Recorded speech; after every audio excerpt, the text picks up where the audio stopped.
Juris Kalns pēc spēles ar Audu. Lūdzu, trener, tavs komentārs par šo spēli. Apsveic Audu ar uzvaru. Spēle līdz pirmiem vārtiem, kur komanda šādās spēlēs gūst pirmie vārti, parasti ir uzvaru. Šodien tā ir notika. Domāju, ja mēs būtu spējuši pirmie gūt vārtus, tad iespējams arī mēs spēli novadītu līdz tādam iznākumam, kā šodien bija Audas labā. Bet, emocijām pilna spēle, emocijām bagāta spēle, un Auda šoreiz uzvarēja.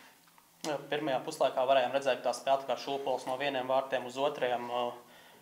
Nebijām gatavi tam, ka Auda varbūt spēlēs tik agresīvi, vai kas bija tas iemesls, kāpēc neizdevās uzreiz paņemt savās rokās to spēli? Pirmām kārtām es neteiktu, ka šūpols, ka viena vai otra komanda nebija gatava. Abas komandas gribēja uzvarēt.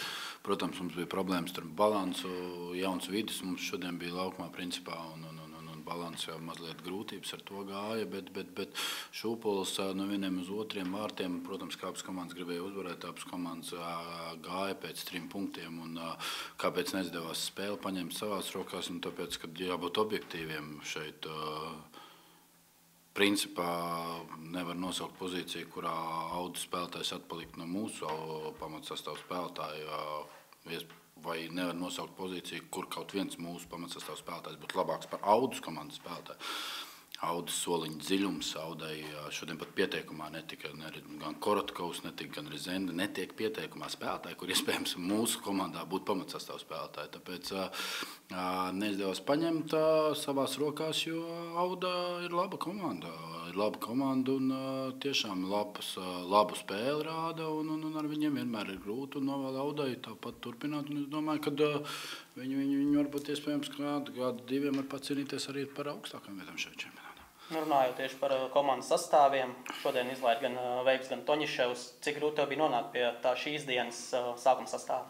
Veips, jā, Toņiševu ir mums stabils pamatsastāvu vērtības, un bez viņiem tieši to pozīciju spēlētāju šobrīd mums ir grūti aizstāt gan Veipu kā balstu pusargu, lai arī mums ir tur Andrejs, tomēr viņš ir cita tipa spēlētājs, un Toņiševa pozīcijā labais aizsargs, diemžēl kopš Alvs Jaunzems ir deviens prom, Toņiševs Maks ir palicis vienīgais, un tad tās pozīcijas ir visgrūtāk aizstāt mūsu klubā, un tieši abi viņi vienā laikā izkrit, nevajadzīgs zeltainās kartītes spēlē pret Liepāju, un bez viņiem mēs esam cita komanda, protams, bet centāmies aizstāt to kaut kā bija šaubas par Birkovs varēšanu spēlēt, šodien jau nav viņš vēl īsti gatavs, un tikai nedēļas sākumā atgriezās kopējā grupā, bet piespiedu kārtā viņš šodien devās laukumā, un tāpat arī uzbrukuma grupā līdz ar to pirmo reizi mēs saskārāmies ar lietu, kas 2 gadus, es pat domās par to nebiju, par 3 latviešiem laukumā, un tā lielākā galva lauzās par to, ka tev ir jādomā par tiem 3 latviešiem laukumā šajā situācijā. Un tagad es saprotu citu komandu trenerus, kuriem tā ir ikdiena, mums tā nebija bijusi, un es uzskatu, ka tā tas nedrīkstētu būt, līdz ar to es nevaru vadīties pēc pamatsastāvu, pēc tā, kas spēlēs pozīcijas laukumā, un līdz ar to man ir jābūt, kad es varu izlikt visus labākos spēlētājus uz to brīdi, ja arī man kaut 4 latvieši izlaiž nākamo spēli, pieņemsim, tad man ir jābūt izvēlē tādai pēc konkurences, bet šoreiz pats sev pieķerdoja domas, ka pirmo reizi domājām, ka iespējams varbūt Klāvam jāsāk ir vārtos, lai būtu 3 latvieši, un tas jau nav pareizi, ja tādas domas tīri viļās, kad latvieši ir jāliek laukumā, un diemžēl šoreiz tā bija. Šodien arī pa 2 noraidītiem spēlētājiem, katrā komandā pa vienam. Kā tu redzi, kas bija tie iemesli, varbūt par daudz emocijas? Nevaru pateikt par Gaušu sarkano kartītei. Laikam pirmā bija diezgan nesaprotam. Cilvēks taisīja sev zonu, priekšā spējas, lika augumu, ieskrēja dzeltenā labi. Otrā par runāšanu.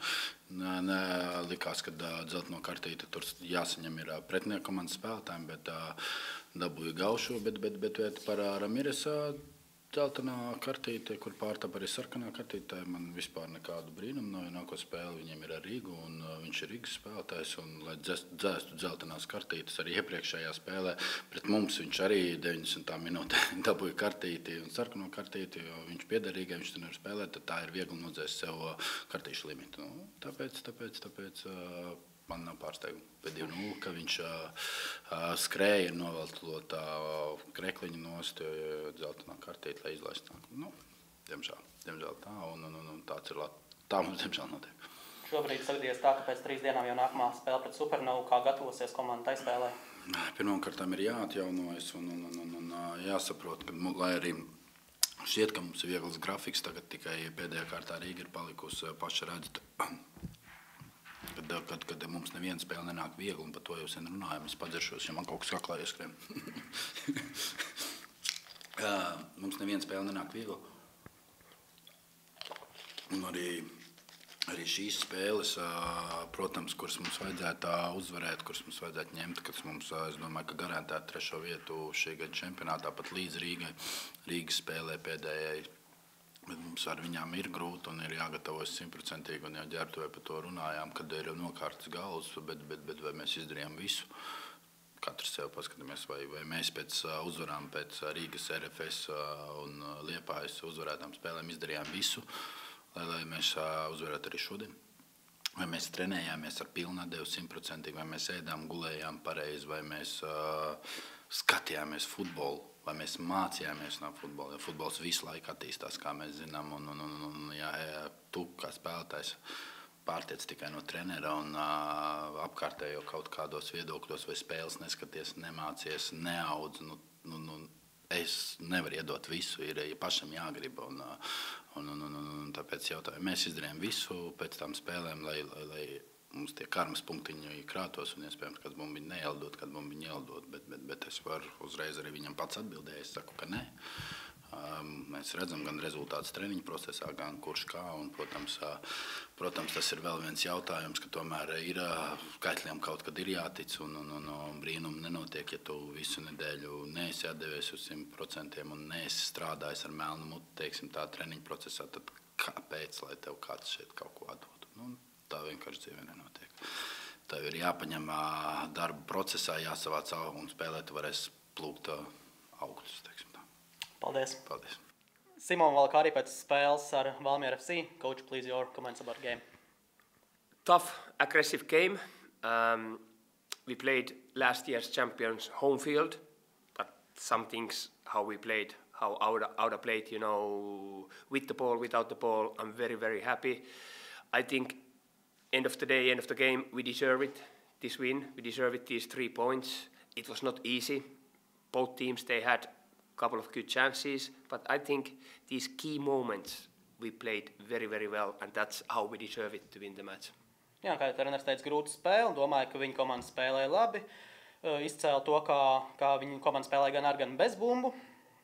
Uzsver to, ka izbraukumā spēlēt pret pagājušā gada čempionu nekad nav viegli, bet uzsvars uz to, ka atslēgas brīžos tomēr viņi bija labāki un spēja visu maču aizvadīt augstākā līmenī. Coach, I will ask about the first half. The game went back and forth. How did you manage to get ahead? It really went up and down, and it went box to box. And for for our players liking, it was too much transition game. It was a little bit playing too much the strength of the Valmiera, because Valmiera is very, very good this when there's big spaces, you can attack big spaces, with the strikers.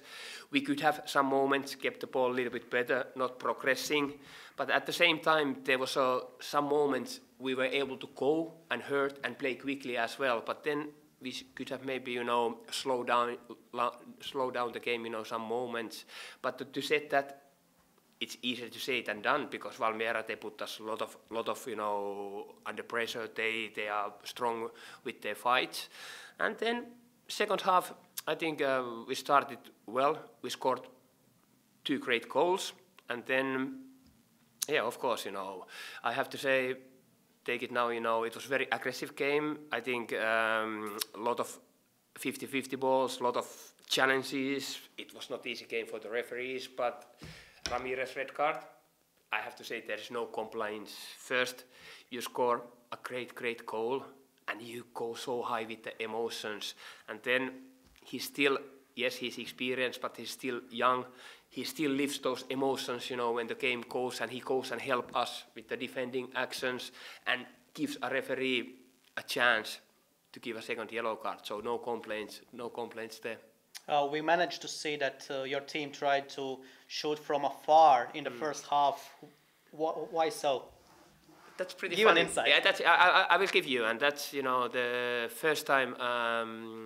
Of course, all the teams here in football, they do the analysis, and we analyzed that Valmiera is conceding a lot of goals from the distance, and that was first time I encourage our players to shoot from the distance, and as always, our players they do right things and they try to shoot, and we shot with the quality as well.